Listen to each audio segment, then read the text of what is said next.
నమస్కృత్యం నరం చైవ నరోత్తమం దేవీం సరస్వతిం వ్యాసం తతో జయ ఉదీరయేత్ నష్టప్రాయేషు అభద్రేషు.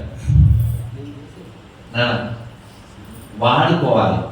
ఏం వాడుకోవాలి? మనం శరీరాన్ని, కాలాన్ని, ఇచ్చినటువంటి అవకాశాన్ని దేనికి వాడుకోవాలి? మళ్ళీ పుట్టకుండా ఉండడానికి ఏం చేయాలో దానికి వాడుకోవాలి. త్యాగరాజ స్వామి వారు చెప్తారు, రమేష్ వాడి కూర్చి ఆ మొరకు నీకు ఏమిస్తే తవలేమన్నాడు. వీడు అన్నాడు, అలా అయితే నాకు ఒక కన్ను పోవాలి, ఒక కిడ్నీ పోవాలి, ఇంటి ముందు పోయిరావు. మరి పడదుగా అనదప్పులే అంటే వీడికి ఒక కన్ను కిడ్నీ పోతే ఆ తమ్ముడికి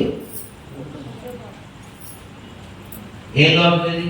వాడి లోపం. పాడైపోవాలని కోరుకునే లోపం. ఈ శరీరం పాడైపోతుంది, ఎప్పుడు పడిపోతుంది. ఈ లోపులో మనం ఎందుకు వచ్చాము? కొంచెం స్పృహ కలిగి ఉండాలి. ఈ లోకంలో అని హారతి ఇస్తుంటాం. రాత్రి కూడా రైలుకి ఉంది, హారతి ఇచ్చే ఐక్యం. అయితే ఈ దామోదర మాసంలో కూడా ఒక శాపానికి సంబంధించే ఈ అవతారం వచ్చింది. ఈ దామోదరుడు అనే లీల జరగడానికి కారణం ఒక శాపమే. ఎవరిచ్చారు తెలుసా? మీకు తెలియదు. చెప్పనా? ఎవరు కాన్షియస్గా ఉండాలి. ఏ పని చేసినా చెట్టు మీద పెట్టి వెళ్ళాడు. వెళ్తే ఇక నడిచి వెళ్తున్నాడు. వాళ్ళ అమ్మ నాన్న అక్కడ ఉన్నారు, ఒక 20-10 అడుగుతో. అలా అన్నారు. ఇప్పుడు ఇది తెలుసుకున్నాడు కదా, అలాగే ఆయన తెలుసుకున్నాడు. నిండు కోరుతాను బంగారు నిన్ను అనలేస్తాను. సారీ, ఆయన అంతాగంటే మేటర్ మళ్ళీ అన్నాడు. మేటర్ చెప్తేనే వాడుకున్నాడు. కాసేపు అయిన తర్వాత ఇలాగ మీ అబ్బాయి అన్నారు. వాళ్ళు అన్నారు, మా అబ్బాయిని చంపేసింది కాక మళ్ళీ నీళ్లు తీసుకొచ్చి తాగిస్తావా? వాడే లేనప్పుడు మేము బతికి ఏం ఉద్ధరించాలని నీవు కూడా మా వలనే పుత్రాయనుచు మరణించదు, ఇదే మా శాపం అని వాళ్ళు. ఆయన చూసి ఆ రామాయణంలో అది విని 1,00,000 మంది ఒక్కసారి కూర్చోవాలి. 1,00,000 మంది. ఆ 1,00,000 మంది ఏంటి? 10,000 మంది అయ్యాక 10,000 మంది కాదు, ఒకేసారి పందిళ్ళు వేసి, చెరువు పందిళ్ళు వేసి, విస్తరాకులు వేసి, లేదా అరిటాకులు వేసి 1,00,000 మందికి వడ్డన చేసి వాసుదేవ వాసుదేవ వాసుదేవ వాసుదేవ వాసుదేవ వాసుదేవ.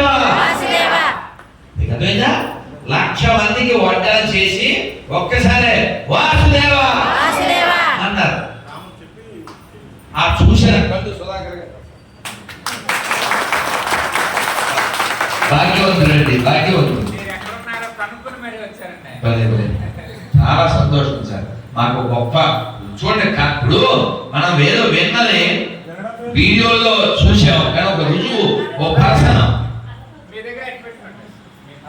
పర్సన్ మనకు రుజువు. వారు సుధాకర్ గారు వారు బందోబస్తుకి వెళ్ళారు. కానీ 35 ఏళ్ళు 35 పెరిగింది. ఎందుకంటే పెరుగుతే మీకు తెలుసు, పుణ్యాలు వినుంటారు, వారు కలిగి ఉన్నారు. భాగ్యం కదా, భాగ్యం.